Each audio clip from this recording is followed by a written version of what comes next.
देखिए, श्री अखिलेश यादव जी जब तक 2027 का रिजल्ट नहीं आ जाएगा और समाजवादी पार्टी एक गाड़ी में बैठ करके सैफई वापस नहीं चली जाएगी, तब तक इस प्रकार की बयानबाजी वो देते रहेंगे। समाजवादी पार्टी का सूर्य अस्त होने की ओर है। सपा एक डूबता हुआ जहाज है। समाजवादी पार्टी का यूपी की राजनीति में कोई भविष्य नहीं है। गुंडों, अपराधियों, माफियाओं, दंगाइयों के बल पर अब उत्तर प्रदेश की सत्ता कोई नहीं हथिया सकता। विकसित भारत बनाने के लिए, विकसित उत्तर प्रदेश बनाने के लिए कमल खिला है, कमल खिला रहेगा। तीसरी बार बहुत बड़े बहुमत से हमारी फिर से सरकार बनेगी। बंगाल में जिस तरह से चुनाव आते ही हिंसा बढ़ गई है, हिंसा ग्रुप, हालांकि अब तो सीआरपीएफ के जवान को ममता ने धमकी दी है, कहा है कि देखिए 4 मई टीएमसी गई, यह बंगाल की मतलब जनता चिल्ला चिल्ला करके कह रही है।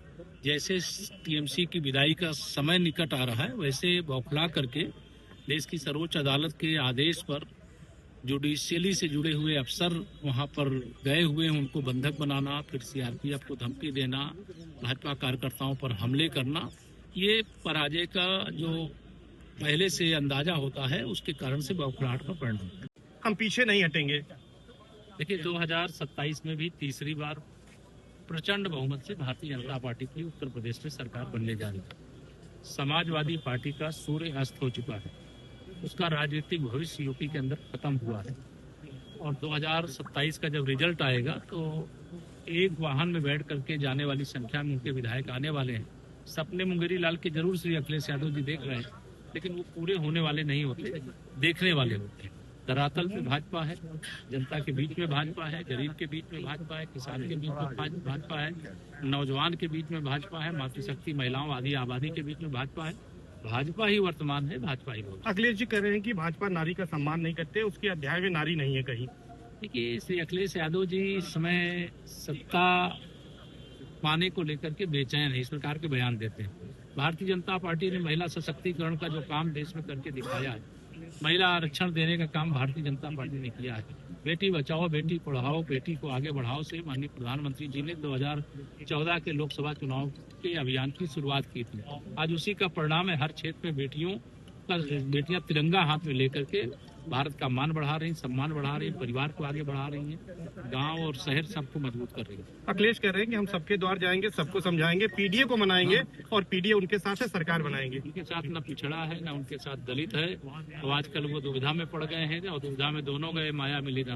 अच्छा, पश्चिम बंगाल सहित कई राज्यों में जो है कुछ चुनाव है। असम आज मुख्यमंत्री जा रहे हैं, आप पश्चिम बंगाल से होकर आए हैं, क्या देखते हैं इन राज्यों में चुनाव को लेकर? देखिए असम में तो तीसरी बार हमारी बहुत बड़े बहुमत से सरकार बनने जा रही है, लेकिन 4 मई को जब रिजल्ट आएगा तो आपको ये भी खबर मिलेगी 4 मई टीएमसी गई, टीएमसी जा रही है, वहाँ भाजपा आ रही है। तमिलनाडु और केरलम में भी भारतीय जनता पार्टी इस बार जोरदार प्रदर्शन करने जा रही है और पूरा भारत इस समय भाजपा में है, मोदी में है, कमल के फूल की आंधी चल रही है, इससे विपक्ष बौखलाया हूँ।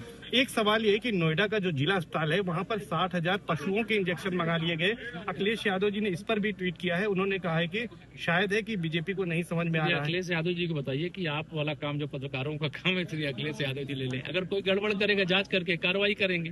वो पत्रकार नहीं है, वो समाजवादी पार्टी के राष्ट्रीय अध्यक्ष हैं, उत्तर प्रदेश के पूर्व मुख्यमंत्री हैं, कन्नौज से लोकसभा के सांसद हैं। वो पत्रकार की तरह दिन भर केवल एक काम करते हैं, ये न्यूज आपकी कोई कापी उठा करके पेस्ट कर देंगे।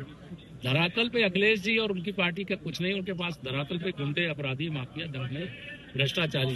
भाजपा के पास समर्पित कार्यकर्ता है। तेरा वैभव अमर रहे मां, हम दिन चार रहे न रहे, इस भाव से भरे हुए, देशभक्ति से भरे हुए, समाज सेवा के लिए समर्पित हमारे कार्यकर्ताओं को। एक आखिरी सवाल है कि प्रयागराज की बेटी आईपीएस अंशिका की और संभल के जो कप्तान हैं के विश्नोई, उनकी शादी हुई।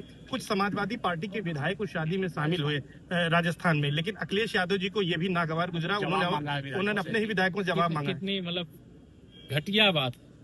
मतलब शादी विवाह के कार्यक्रम में अगर किसी को आमंत्रण निमंत्रण मिलता है तो दल की सीमाओं से ऊपर उठ करके, जाति की सीमाओं से ऊपर उठ करके, धर्म की सीमाओं से ऊपर उठ करके लोग शुभकामना देने के लिए जाते हैं।